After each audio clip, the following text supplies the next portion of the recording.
Section 5.3 is going to be broken up into two different sections. So for today, we're going to look at 3 examples here. We're going to start off with a zero of a function. That's our vocab term. And the zeros are values of the input x that makes the output, so our f of x, equal to 0.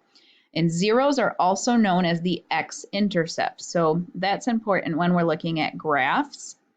If you have a graph of a quadratic and you're asked to find the zeros, you just simply have to find the x-intercept. So where does that parabola cross the x-axis at? And there might be 1 spot, there might be 2 spots, or there might be no spots. Those are your 3 options.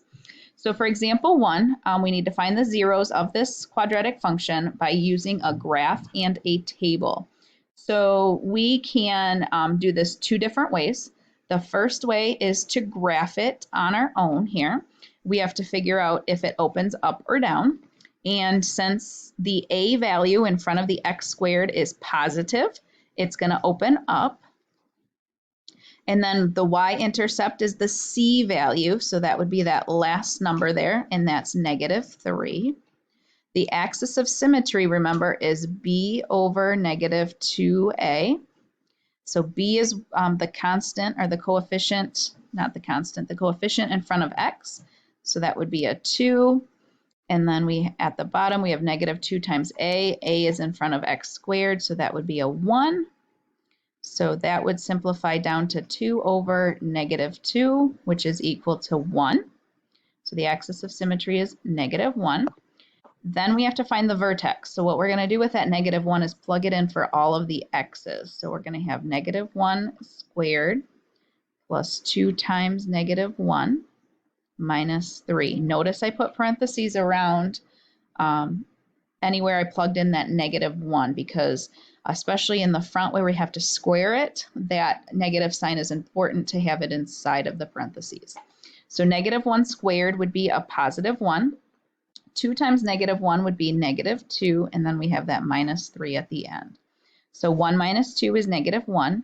-1 minus 3 would be -4. So our vertex, we plugged in -1 for x, and we got -4 out for y. And then part E is to graph all of this information we just figured out. So we're going to start with the vertex of -1, -4. So that would go here. Then we're going to graph the axis of symmetry, which was -1. So that means we're going to put a dotted line here at x equals -1. And that means this is where I would be able to fold my parabola in half at. And then our y-intercept is -3. So -3 on the y-axis is here. And then we can reflect that across our axis of symmetry. It's 1 away from the axis of symmetry on that side. So we put another 1 away on that side. And then we can try to graph this the best of our ability here by hand drawing. Okay, so I'm going to try to attempt the best that I can here. So it appears that this graph is crossing here at -3 and close to that 1 right there. So my answers then would be x equals -3 and x equals 1. Those are my zeros for this. The second way that we can look at this is to use a graphing calculator and then look at the graph and or the table. The graphing calculator will give you that. So I'm going to type it into Desmos here. So I'm going to do y equals instead of f of x. And it was y equals x squared. And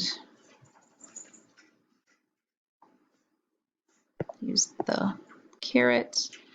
Y equals x squared. What was it? Plus 2x minus 3.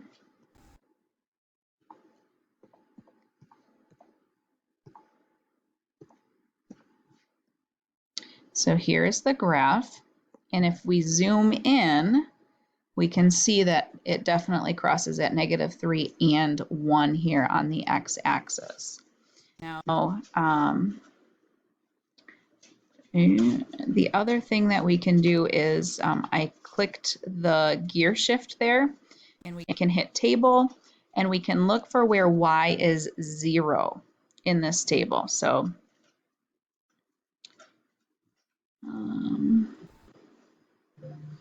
not quite sure how to scroll up and down on this and get more points in this table here on this graphing calculator. On our graphing calculators at school, we can simply just arrow up and down. So,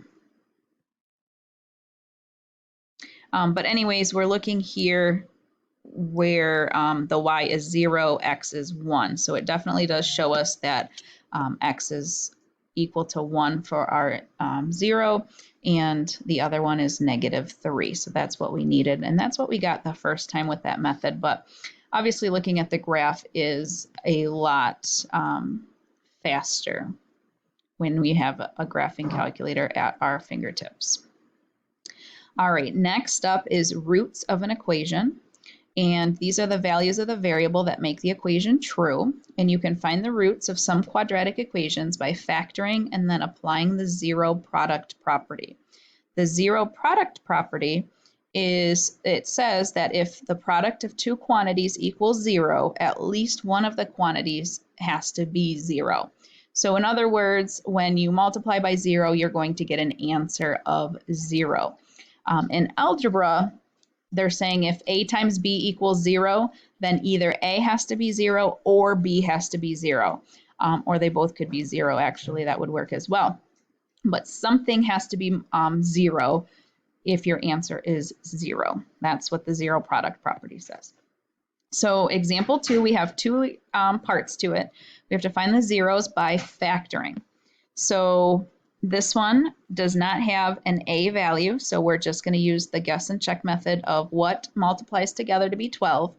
That will add together to be the -8. So let's look at our factors of 12. That would be 1 and 12, 2 and 6, and 3 and 4. Now, since they multiply together to be a positive but add together to be a negative, we have to have some negatives involved.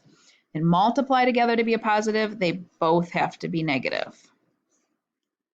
And then which ones can I add together to be a -8? Well, that would be this group here, -2 and -6. So my factoring, my answer would look like this, right? So now we're going to use the zero product property and say that one of these has to be equal to 0. So we're going to set them both equal to 0. So what can I plug in for x to make this equal to 0? Well, I will add 2 to both sides, so 0 plus 2 is 2. And then on this one, I'm going to add 6 to both sides, so x equals 6.